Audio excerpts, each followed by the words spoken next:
¿Está el continente americano a punto de presenciar un quiebre militar y político sin precedentes? Mientras mira este video, más de 1.000 marines estadounidenses se despliegan de emergencia en el Caribe, apuntando directamente a la cúpula de La Habana, mientras Sudamérica enfrenta horas críticas, desde unas elecciones bajo fuego en Colombia tras una masacre de disidentes hasta el colapso logístico en Bolivia. Bienvenidos a este análisis a fondo donde desarmamos los hilos invisibles de la geopolítica actual. Hoy analizaremos el histórico acuerdo definitivo que la Casa Blanca cocina con Irán, las cartas ocultas de México para acorralar a Washington en el TEMEC y el inquietante informe que revela cómo Beijing está utilizando el control absoluto de datos para dominar la infraestructura de Occidente. Evitamos la narrativa oficial y les contamos lo que los medios tradicionales a veces matizan. Quédense porque el tablero internacional se está rompiendo y lo que van a ver afectará su economía y su seguridad este año.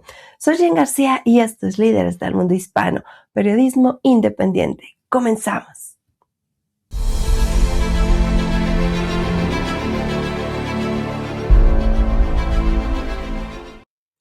Arrancamos con la noticia de mayor peso en la agenda internacional. El presidente Donald Trump ha anunciado que los términos del acuerdo de paz y nuclear con Irán están prácticamente listos, encontrándose a las puertas de tomar una decisión final. Esto ocurre en un momento crítico. El mercado energético ha vivido días de intensa volatilidad, con el barril de crudo Brent rozando los $100 debido a los recientes roces en el Medio Oriente. Para Washington, ese movimiento es puramente pragmático. Los analistas de seguridad global señalan que Estados Unidos no puede descuidar el Indo-Pacífico frente a las tensiones con China si mantiene abiertos frentes simultáneos en el Golfo Pérsico. Un acuerdo cerrado en Hormuz liberaría presión militar y estabilizaría el costo de los combustibles a nivel mundial. ¿Estamos ante una tregua real o ante un reacomodo de piezas? Cambiamos de frente, pero nos quedamos en la órbita de Washington. El Senado de los Estados Unidos está impulsando de manera formal una ley drástica: frenar el multimillonario robo de combustible, el llamado huachicoleo, operado por cárteles de la droga en México. Esto no es solo un asunto criminal, es un problema de seguridad económica de primer orden para Norteamérica. De hecho, esta misma semana, delegaciones de México y Estados Unidos concluyeron su primera ronda de negociaciones para la revisión del TEMEC, donde los temas prioritarios fueron las reglas de origen, el acero y la seguridad energética binacional. Washington busca ahogar financieramente las estructuras ilícitas, atando su nuevo negocio estrella, los recursos estratégicos.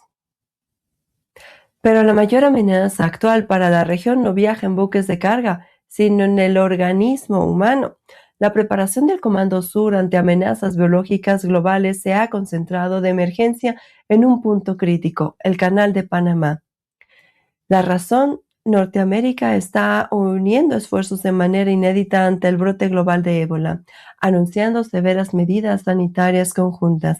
La Organización de las Naciones Unidas, ONU, acaba de lanzar una alerta esta semana sobre las complejas condiciones de contagio y el control de flujos humanos en zonas de tránsito masivo.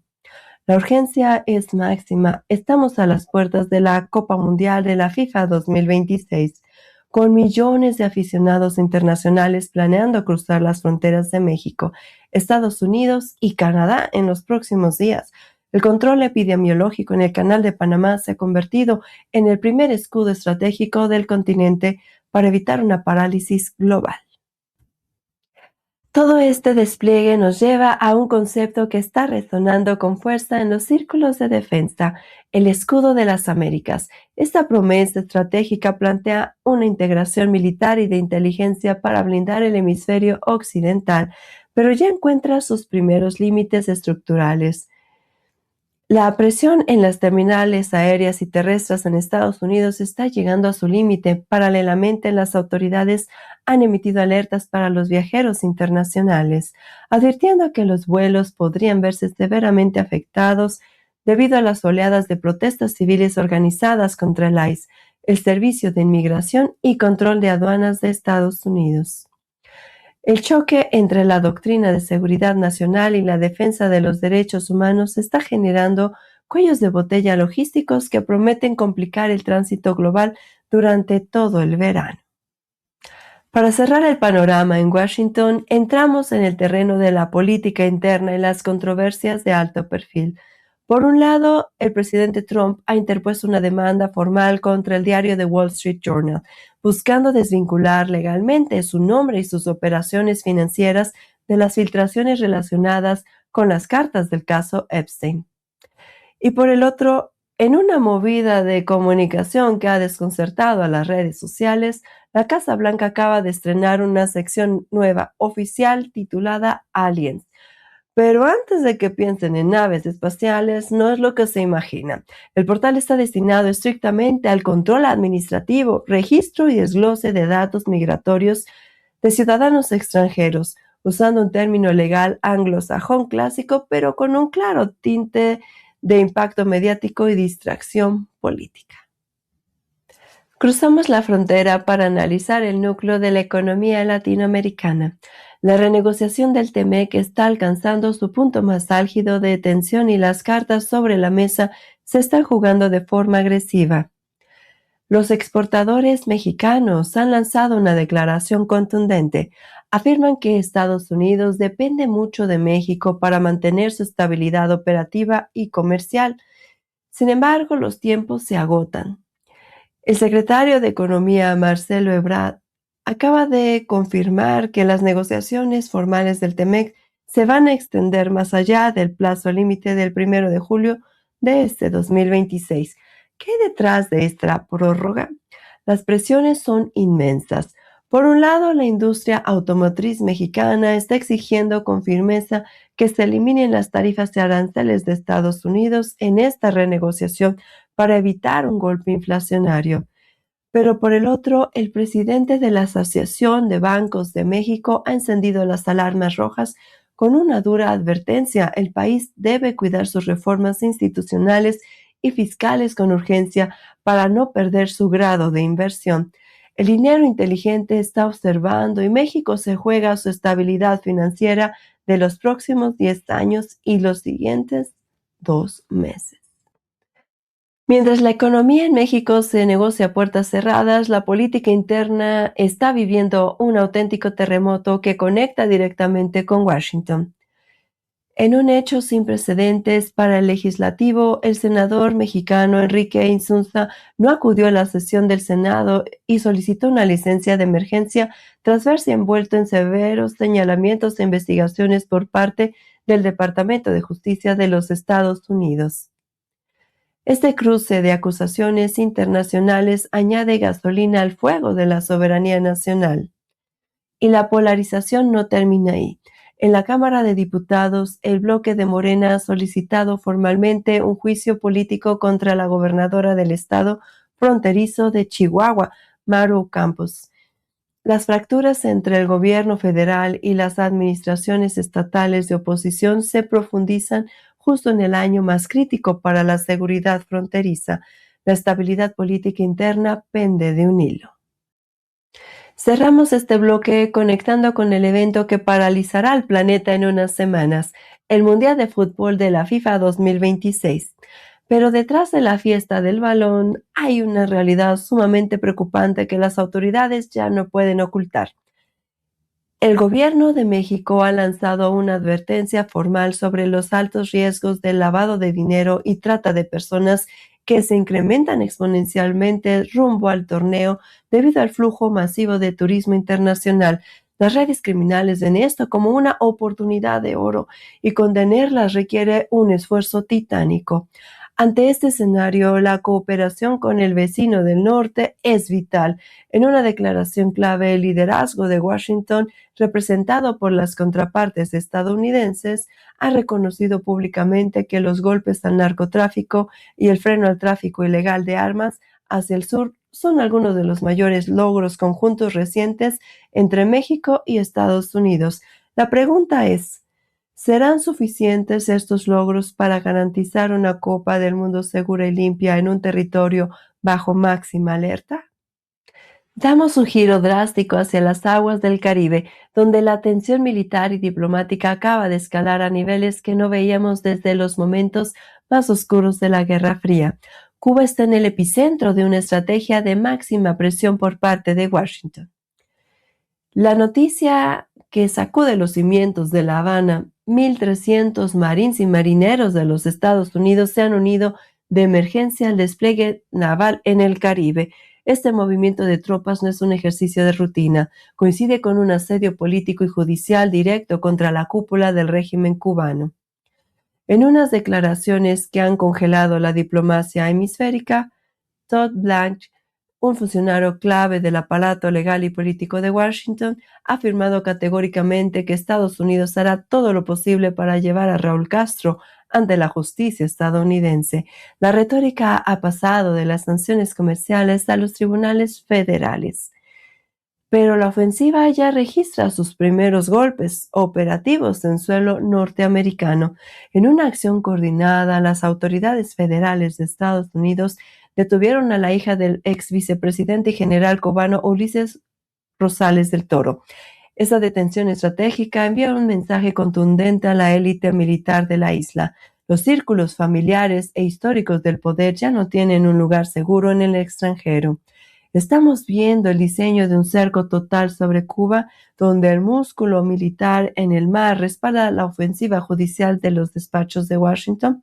¿Es este el preludio de un quiebre definitivo en la isla?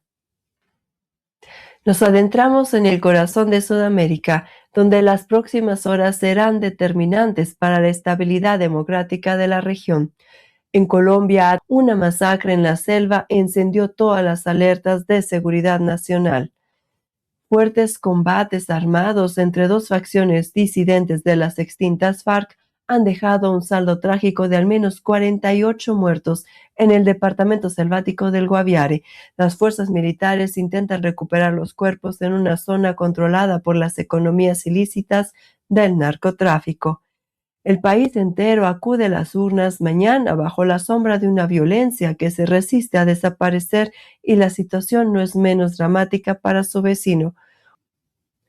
Y para profundizar en este riesgo en torno a las elecciones en Colombia en este 2026, contamos con la presencia de Daniel Cruz, quien estuvo en entrevista en exclusiva aquí en Líderes del Mundo Hispano. Vamos a sus comentarios.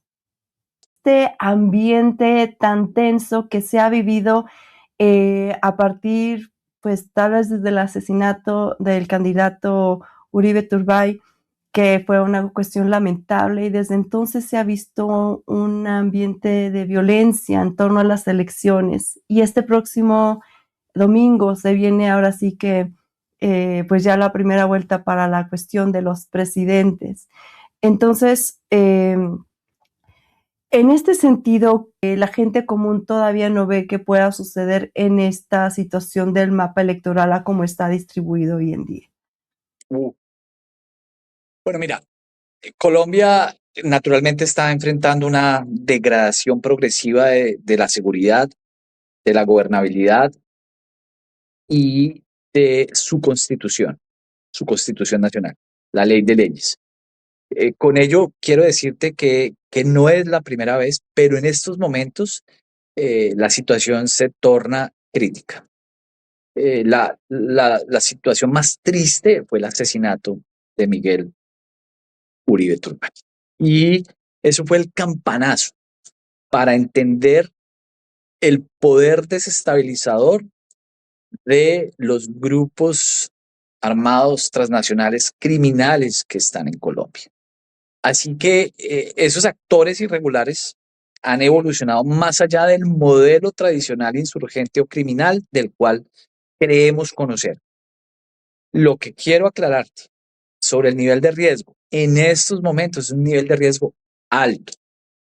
Lo preocupante no es solo la capacidad desestabilizadora armada de estos grupos, porque eso es lo que hace un sentido común social, que uno diga, para eso está la fuerza pública, para eso está la policía, o hasta cierta medida para eso está un ejército. Pero resulta que en este proceso de desestabilización de esos grupos armados hay unas alas de idea política, aunque tú logres dudar mucho de eso. Y te lo voy a aclarar. Los movimientos revolucionarios criminales de Colombia son primero movimientos políticos que dicen nos reconocemos como un movimiento político / militar. Y esa es la virtud de por qué el proceso de paz del año firmado en el año 2016 en Colombia llegan al poder desde la política. O sea, ellos de una u otra manera llegaron al poder. Llegar al Congreso sin ningún voto por la vía armada es el objetivo principal. Así que, volviendo al tema, no es la capacidad armada la que cinéticamente podríamos entender más angustiante o de mayor riesgo, sino su capacidad de infiltración social, uno, política, dos, de impregnación psicológica en la sociedad civil, que mediante esas estructuras de presión formulan consecuencias híbridas que hoy en día la mayoría de las organizaciones de seguridad del mundo las conocen como células durmientes. En la guerra de guerrillas se llaman milicias urbanas. Esta situación vuelve a tornarse activa. Entonces, esas células dormidas son capaces de activar escenarios de desestabilización coordinada. Y quiero ser muy claro con la respuesta. Entonces, el nivel es tan alto que hay una distracción lateral sobre una acción armada, pero hay un proceso de revolución pacífica, desestabilizante y coordinada. El verdadero problema, y quiero ser aún más agudo con esto, no siempre es la confrontación armada directa, y es la aplicación de modelos de presión social asimétrica, que son conceptos que nosotros los expertos estamos en este momento analizando y que se ejecutan sobre una guerra no convencional. ¿Por qué? Porque son tan capaces de hacer bloqueos estratégicos de un puerto como sucedió la semana pasada en una, y te lo voy a decir, en New Jersey, un grupo social o una tribu se reúne, se llama por la vía de la red social y bloquean el puerto.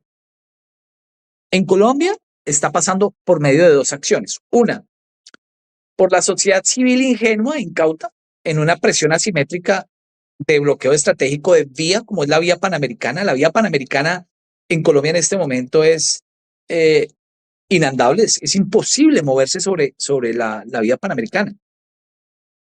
Es una vía que tiene 500 kilómetros en Colombia, son más de 3.000 kilómetros que cruzan desde Estados Unidos hasta la Patagonia y que de una u otra manera paralizan logísticamente el principal puerto de Colombia, que está en Buenaventura, hacia el centro del país. Así que imagínate el nivel de riesgo tan alto en que se encuentra Colombia por la paralización logística, por la movilización social violenta sobre un actor irregular criminal que controla el territorio de fórmula social, de manera social. Entonces, ahí viene otro punto que le llamo yo el sabotaje económico. No entra carga, no entran alimentos. Entonces, por ese lado, ya van bloqueando tres alas. Y hay una ala que la gente no ha querido entender en Colombia para estas elecciones sobre la respuesta del riesgo, y es que hay una coerción comunitaria. Y no necesariamente es un paro armado del que suele pasar en el Chocó. Cada cuarto día, cada quinto día, tú escuchas en el departamento del Chocó que hay un paro armado auspiciado por el ELN, auspiciado por un reducto de las FARC, auspiciado por un clan del Golfo, sino que hay una coerción comunitaria. Ahora imagínate esa sociedad civil, ese pequeño pueblo, esa población saliendo a ejercer su voto. Así que esa infiltración de la que yo te llamo política y de una u otra manera, hasta cierto punto sindical, genera una cooptación territorial y una cooptación gubernamental que va afectando el Estado colombiano. Entonces el riesgo es muy alto. Un análisis profundo revela cómo Ecuador pasó de ser considerado un paraíso turístico pacífico a convertirse en el centro neurálgico del narcotráfico a gran escala. Las rutas de las drogas reconfiguraron los puertos ecuatorianos, transformando la realidad social de una nación entera en tiempos récords. El mapa de la seguridad andina se está desmoronando, pero gracias a la unión en el escudo de las Américas, Ecuador está dando un giro importante a esta terrible situación marcada por el crimen organizado. Mientras tanto, en el altiplano, Bolivia se encuentra sumida en un estado de parálisis casi total. El presidente Rodrigo Paz ha optado de emergencia por convocar a un consejo multisectorial para intentar frenar una ola de protestas y bloqueos que ya cumple más de 3 semanas y que le está costando al país unos 600 millones de dólares. La tensión civil ha llegado a un punto de quiebre. En el centro del país, miles de manifestantes han reforzado los bloqueos de rutas en apoyo absoluto al expresidente Evo Morales. Los sectores movilizados han sido tajantes. Condicionan cualquier posibilidad de diálogo con el gobierno a que las autoridades judiciales retiren de inmediato las órdenes de arresto contra sus líderes. La crisis ya desborda los límites de la política. El propio personal médico de Bolivia ha salido a marchar masivamente para exigir el fin de los bloqueos, denunciando que las carreteras cerradas ponen en riesgo inminente la vida de pacientes que no pueden recibir suministros ni traslados hospitalarios. Con las calles encendidas, el margen de maniobra de Rodrigo Paz es cada vez más estrecho. Terminamos este recorrido con la verdadera batalla del siglo XXI, la Guerra Fría por los recursos estratégicos. América Latina ha abierto formalmente su minería para aprovechar la carrera por los minerales críticos, un terreno donde las potencias mundiales, principalmente Estados Unidos y China, compiten ferozmente por asegurar el suministro de litio y tierras raras indispensables para la transición tecnológica. Y en esta lucha por el control del territorio, Washington no está dudando en aplicar su doctrina de seguridad. En un movimiento audaz, el gobierno estadounidense ha designado oficialmente como terroristas globales a 2 de los grupos criminales más violentos de Brasil. Esta polémica decisión ha sido celebrada con entusiasmo por figuras de la oposición brasileña, entre ellos Flavio Bolsonaro, quien ve en el decreto norteamericano un respaldo internacional para endurecer las políticas de seguridad internas en el gigante sudamericano. Para cerrar el cinturón de control en la región, la Casa Blanca también ha confirmado que otorgará $3 millones a Panamá. El objetivo oficial es limpiar y vigilar la selva del Darién, una zona ecológicamente devastada y convertida en el epicentro de la crisis migratoria continental. Quien controle los recursos y los flujos urbanos controla el futuro de las Américas. Y para entender por qué la disputa por el litio y los recursos en América Latina es tan agresiva, tenemos que mirar hacia el verdadero motor de la estrategia de la otra gran superpotencia. Cerramos nuestro análisis de hoy poniendo la lupa sobre el régimen de China. Un revelador informe expone la metodología exacta con la que Beijing está convirtiendo el flujo masivo de datos en una herramienta de control estatal absoluto. No estamos hablando únicamente de vigilar lo que ocurre dentro de sus fronteras. En la era de la inteligencia artificial y el procesamiento de macrodatos Big Data, el gobierno chino ha centralizado la infraestructura tecnológica para consolidar un sistema de monitoreo digital que no tiene precedentes en la historia humana. Para los analistas de inteligencia, esto representa un desafío geopolítico silencioso pero letal. Quien controla los datos de consumo, las redes de comunicación y las tendencias de las poblaciones americanas y europeas tiene la capacidad de moldear la opinión pública y predecir los movimientos de sus rivales estratégicos. China ya no solo compite en el terreno industrial o militar, está jugando a dominar la infraestructura misma de la información global. el verdadero panóptico digital del siglo XXI ya está operando. El tablero internacional de este fin de semana de mayo de 2026 nos deja una lección contundente. Las guerras del presente ya no solo se libran con despliegues navales como el de Cuba o disputas arancelarias en el TEMEC, sino a través de los servidores de datos y los algoritmos que intentan moldear nuestras sociedades. Pero como siempre, la última palabra la tiene usted. ¿Creen que el control de datos por parte de potencias como China es una amenaza directa a la soberanía de nuestros países en Latinoamérica? Los leo aquí abajo en los comentarios. Aquí hemos puesto en los comentarios todos los artículos de los que hablamos en este análisis semanal. Si quieren entender la geopolítica antes de que se convierta en crisis, denle me gusta al video, suscríbanse al canal, activen la campanita y compartan esta valiosa información con alguien a quien pueda serle de utilidad.